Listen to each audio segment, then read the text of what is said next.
पिछले हफ्ते मैंने एक वीडियो बनाई थी जहां पर मैंने बात ये की थी कि क्या हमारे देश के अंदर जितने शहर है, जितने टाउन्स है, उन्हें रीडेवलप किया जा सकता है नहीं।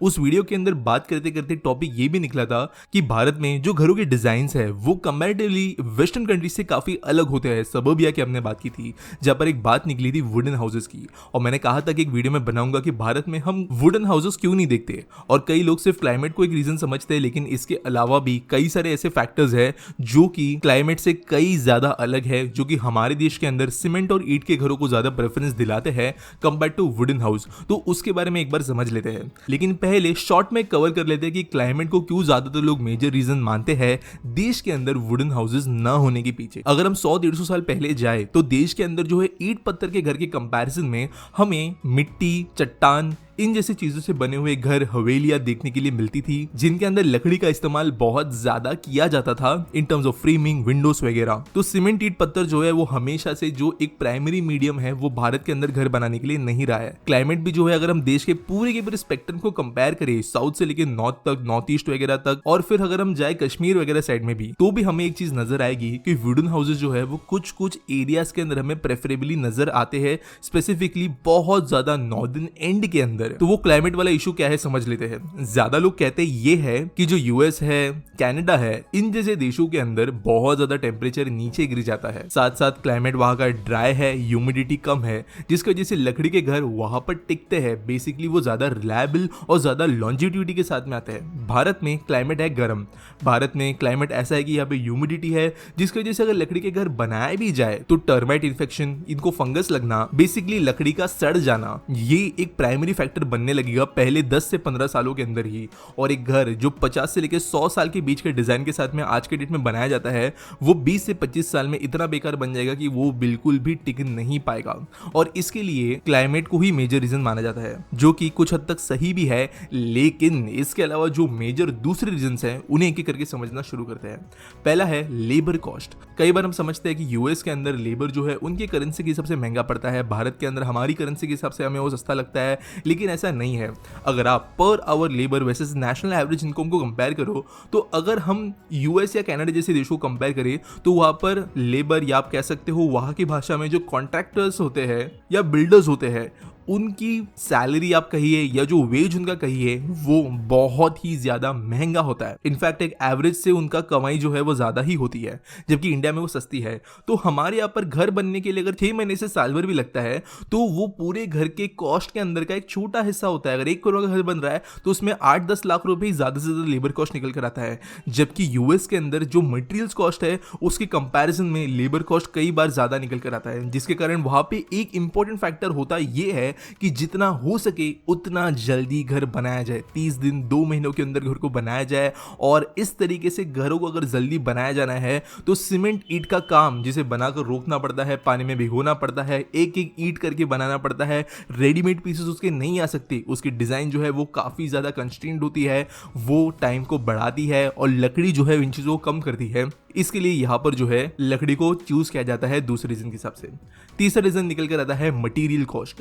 देश के अंदर जो लॉगिंग इंडस्ट्री है ये एक काफी बड़ा फैक्टर प्ले करती है इन टर्म्स ऑफ मटेरियल्स। अगर हम हमारे देश के लकड़ी की इंडस्ट्री को देखें तो पहली बात, हमारे यहाँ पर rules and regulations logging industry में बहुत ज्यादा स्ट्रिक्ट है। अगर आपने हजारों एकड़ का कहीं पर फॉरेस्ट भी खरीद लिया, आपके नाम पे वो जमीन है, अगर वो नॉन एग्रीकल्चरल जमीन भी है, तो भी आज के तारीख में आप वहां पर डायरेक्टली लॉगिंग शुरू नहीं कर सकते, लकड़ी काटकर बेच नहीं सकते। लेकिन अगर आप ये काम करना चाहते हैं, लॉगिंग आप करना चाहते हैं, तो 2 तरीके हैं। आपको बहुत ज्यादा कॉम्प्लिकेटेड लीगल लूपहोल्स में से गुजरना पड़ता है, काफी ज्यादा परमिशन एक्वायर करनी पड़ती है, बहुत स्ट्रिक्ट हिसाब रखना पड़ता है, और रूल्स, रेगुलेशंस और चार्जेस के साथ में वो बहुत ज्यादा महंगा बन जाता है। इसकी वजह से या तो वो लकड़ी बहुत ज्यादा महंगी बन जाती है या तो वो लकड़ी इलीगल बन जाती है, जिसके कारण भारत में वुड के द्वारा घर बनाना कंपैरेटिवली सीमेंट से भी बहुत ज्यादा महंगा पड़ता है। वहीं पर यूएस के अंदर बात करें तो यहाँ की लॉगिंग इंडस्ट्री जो है बहुत ज्यादा स्टैंडर्डाइज्ड है और गवर्नमेंट रेगुलेशंस इन पे ऊपर कम है। यूएस और कनाडा जैसे देश जो दुनिया को सिखाते रहते हैं क्लाइमेट चेंज की रिलेटेड बातें, इनके यहाँ पर बहुत ज्यादा खुद ही पेड़ ये काटते रहते हैं और दूसरे दुनिया भर में ज्ञान देने का काम ये करते हैं। जो लॉगिंग इंडस्ट्री है यूएस के अंदर, वो काइंड ऑफ आप कह सकते हो फार्मिंग की तरह चलती है। कोई भी जमीन खरीद सकता है, वहां पर 10-11 साल वो इन्वेस्ट कर सकता है लॉगिंग के लिए इस्तेमाल होने वाले पेड़ों को उगाने के लिए, जहां पर काफी ज्यादा आप कह सकते हो केमिकल्स फर्टिलाइजर्स का इस्तेमाल करते हुए तेजी से ग्रो करने वाली स्पीशीज को डिजाइन करके यहाँ पर बनाए जाते हैं पेड़, और बाद में जो है इस लकड़ी को मास प्रोड्यूस किया जाता है। साथ साथ जो इनकी डिमांड्स है उसके हिसाब से फिर लकड़ी एक सस्ता ऑप्शन बन जाता है कंपेयर टू सीमेंट या ईंट से बनाने वाला काम, जो कि तीसरा रीजन निकल कर आता है। चौथा रीजन है स्टैंडर्डाइजेशन। अगर आप यूएस के घरों को देखते हो, यूएस के अंदर का मैक्सिमम जो पॉपुलेशन रहता है आज भी वो सबर्बिया में रहता है। बेसिकली शहर के बाहर बने हुए ये ऐसी लोकेलिटीज होती है जब पर सेम रिपीटेड या थोड़ी सी डिफरेंसेस साथ में बने हुए घर एक बहुत ज़्यादा इवनली डिस्ट्रीब्यूटेड ग्रिड पैटर्न पर या प्लॉट पैटर्न पर बने हुए होते हैं, जहाँ पर घर कॉपी पेस्ट लगने लगते हैं, जिसके कारण यहाँ पर दरवाजे, खिड़की, इनफैक्ट टॉयलेट कैबिनेट्स, विंडोज, ये सारी चीजें आप डायरेक्टली खरीद सकते हो। हमारे देश के अंदर आपको कभी सुनने के लिए नहीं मिला कि आपने खिड़की खरीद के लाई। आप खिड़की बनवाते हो अपनी जरूरत के हिसाब से, लेकिन यूएस के अंदर, कनाडा के अंदर और कई सारे ऐसे ही नॉर्थ अमेरिकन देशों के अंदर, कुछ यूरोप के भागों में भी ये चीजें इतनी स्टैंडर्डाइज्ड है कि आपको 100 घरों के अंदर 100 सेम टाइप की फिटिंग्स और खिड़कियां और बड़े जो स्ट्रक्चर्स होते हैं घरों के अंदर वो नजर आएंगे, जो कि इन चीजों को और सस्ता बनाते हैं क्योंकि इन्हें फिर फैक्ट्री में प्रोड्यूस किया जा सकता है। भारत में ये नहीं होता और वो होना भी काफी डिफिकल्ट है क्योंकि हमारे पर रिपीटेशन नहीं है। प्लॉट साइजेस को है जो गवर्नमेंट बहुत इक्वली डिवाइड नहीं करती, हर किसी की रिक्वायरमेंट कम होती है या ज्यादा होती है, और घरों को कस्टमाइज बनाना ही एक ट्रेडिशन रहा है। और जो लैंड यूज है हमारे अगर डिमांड सप्लाई का गेम चलता है, वहां पर भी स्टैंडर्डाइजेशन ही करना पड़ेगा। फाइनली बात आती है लॉन्जेटिविटी की। अमेरिकन सबर्बिया जो है वो बहुत ज़्यादा लॉन्ग टर्म के हिसाब से सोचकर कई बार नहीं बनाया जाता।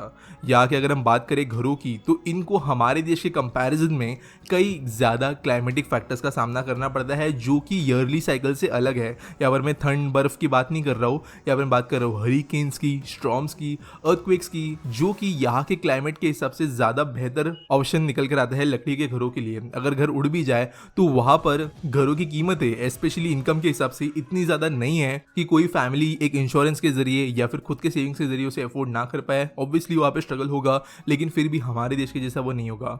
इसके साथ साथ 40 से 50 साल में घरों का फिर से रीडेवलपमेंट होना यहाँ पर एक आम और एक नेसेसरी बात मानी जाती है, जबकि हमारे यहाँ पर देश जो है, लेकिन हमारे यहाँ पर जो है वो घर कई बार जनरेशंस तक निकल जाते हैं। और हमारे यहाँ पर जो इश्यूज है वो अर्थक्वेक या हरिकेन्स का नहीं, बल्कि ज्यादातर गर्मी, बारिश, इन जैसी चीजों का है। अब ये हो गई स्टैंडर्डाइजेशन की बातें, जो कि एक कंट्री के अंदर हैबिट आप कह सकते हो बन गई है किसी भी चीज के डेवलपमेंट के लिए। ये सिर्फ घरों के अंदर लागू नहीं होती है, लेकिन हर एक सोशल चीज के अंदर लागू होती है। सिमिलर जो आदतें हैं, जो हैबिट्स है, वो आप अपने अंदर भी अगर इनकलकेट करने में सक्सेसफुल रहते हो तो आपको लाइफ में कई सारी चीजें करने के लिए आसानी होगी। और इसी के लिए आप द पावर ऑफ हैबिट इस बुक समरी को सुन सकते हो कुकू एफएम के ऊपर, जो आपको हजारों तरीके के ऑडियो बुक्स प्रोवाइड कराता है अपने समय को ज्यादा प्रोडक्टिवली और नॉलेजेबली बिताने के लिए। करेंटली कुकू एफएम नॉलेज के रंग इसे सेलिब्रेट कर रहा है हमारे आने वाले होली के त्योहार के लिए, और इसके लिए आप अपने स्किल्स को वाइब्रेंटली और लर्निंग को बेहतर तरीके से ऑडियो बुक्स के जरिए इंप्रूव कर सकते हो। और यहीं पर सबसे इंपॉर्टेंट बात यह है कि अगर आप अभी कुकू एफएम के प्रीमियम सब्सक्रिप्शन को सब्सक्राइब करते हो तो आपको स्ट्रेट अवे 50% का सेल ऑफर डिस्काउंट मिलता है कूपन कोड होली50 के इस्तेमाल करने पर। लेकिन बात यह है कि ये कोड सिर्फ 20 मार्च के पहले ही वैलिड रहेगा। तो अगर अभी आप डिस्क्रिप्शन में दिए गए लिंक के जरिए कुकू एफएम के प्रीमियम सब्सक्रिप्शन को परचेज करते हो तो आपको वो 199 रुपीज में मिल जाएगा, लेकिन वहीं पर 20 तारीख के बाद में वो 399 रुपीज पे आपको मिलेगा। तो दिए गए लिंक पर क्लिक करें, कुकू एफएम के प्रीमियम सब्सक्रिप्शन को सब्सक्राइब करें और ऑडियो लर्निंग के जरिए अपने समय को ज्यादा प्रोडक्टिवली इस्तेमाल करें। अब ये बात हो गई घरों के कंस्ट्रक्शन और उनके यूज के सिनेरियो की, लेकिन इसके अलावा भी वेस्टर्न घरों के अंदर कुछ दूसरे डिफरेंसेस होते हैं जो कि इन्हें काफ़ी यूनिक बनाते हैं इंडियन घरों से। तो वो बेसिक डिफरेंसेस क्या होते हैं समझ लेते हैं। पहला है सेंट्रलाइज्ड एसी। देश के अंदर आज अगर एसी लगता है तो हम किसी कमरे को वो ध्यान में रखकर बनाते हैं, लेकिन जितने भी वेस्टर्न घर बनते हैं यहाँ पर एयर कंडीशनिंग को या हीटिंग को पूरी तरीके से हमेशा सेंट्रलाइज रखा जाता है, जहाँ पर घर के हर कोने में, इनफैक्ट वॉशरूम्स वगैरह में भी एयर कंडीशनिंग को या हीटिंग को एक सिंगल कंप्रेसर यूनिट के द्वारा कंट्रोल किया जाता है। और घर के हर रूम के अंदर कंट्रोल रखने के लिए थर्मोस्टैट्स का इस्तेमाल किया जाता है, जिसके कारण स्प्लिट एसीज, विंडो एसीज आपको अपार्टमेंट्स के अलावा दूसरे टाइप के घरों में नजर नहीं आएंगे। गर्म पानी का इस्तेमाल, जो ये देश है यहाँ पर जनरली जो टेम्परेचर होता है वो ठंडे की तरफ होता है। अगर आपने कभी ठंडी के मौसम में ठंडे पानी के अंदर अपना हाथ डाला होगा, किचन में कभी बर्तन धोए होंगे, तो आप जानते हो कि वो कोई अच्छा एक्सपीरियंस होता नहीं है। इसी को देखते हुए एक मीडियम तरीके का हीटर जो है वो हमेशा यूएस घरों के अंदर या कैनेडियन घरों के अंदर आपको सेंट्रलाइज तरीके से इंस्टॉल नजर आएगा, जहां पर पूरे घर के पानी को एक साथ हीट करके स्टोर किया जाता है और समय लगने पर वो ऑटोमेटिकली हीट होता रहता है। और हर जगह पर आपको दो नल मिलेंगे जहां पर गर्म ठंडा दोनों पानी हमेशा अवेलेबल रहता है। और सेपरेटली जैसे हम जो है गैस पर या गीजर के जरिए पानी गर्म कराते हैं, वैसे यहाँ पर कोई सेपरेट यूनिट्स नहीं होते। अगर हम रूफ्स को भी कंपेयर करें इन दोनों देशों के घरों की, तो हमारे यहाँ पर फ्लैट रूफ जो है वो एक सबसे कॉमन बात है। हम इन रूफ्स का इस्तेमाल कई सारे अलग अलग तरीकों से करते हैं। बारिश के दौरान भी ये कुछ इतना खास हमें नुकसान नहीं कराती, लेकिन यहाँ पर जो है यूएस कनाडा या दूसरे यूरोपियन देशों के अंदर हमें हमेशा स्लोप्ड रूफ नजर आएगी, क्योंकि जो स्नो है उसका ऑफसेट यहाँ पे करवाना जरूरी होता है। फ्लैट रूफ जो है स्नो के वेट को इतना हैंडल नहीं कर पाएगी, स्पेशली जब बर्फबारी लकड़ी के घरों पर होगी तब। और इसके लिए हमारे देश में जो फ्लैट रूफ्स नजर आते हैं वो आपको यहाँ पे नजर नहीं आएंगे। ऐसे ही कई सारे डिफरेंसेस अगर हम देखें पूरे के पूरे सिटी लेआउट से लेके या यूटिलिटीज के इस्तेमाल के तरीके से लेके, तो सारी चीज़ें आपको डिफरेंट नजर आएगी, लेकिन ये कुछ चीज़ें ज़्यादा इंपॉर्टेंट बनती है। उम्मीद करता हूँ आपको समझ में आ गया होगा कि देश के अंदर घरों के डिजाइन जो है वहाँ के जैसे क्यों नहीं है। आपको मैं फिर से एक बार याद दिला जाऊंगा कि नॉलेज के रंग को सेलिब्रेट करने के लिए कुकू एफएम आपको डायरेक्टली 50% का बेनिफिट दे रहा है इसके प्रीमियम सब्सक्रिप्शन कर। तो 20 तारीख के पहले डिस्क्रिप्शन में दिए गए लिंक को क्लिक करें और कुकू एफएम के प्रीमियम सब्सक्रिप्शन को सब्सक्राइब करना ना भूले।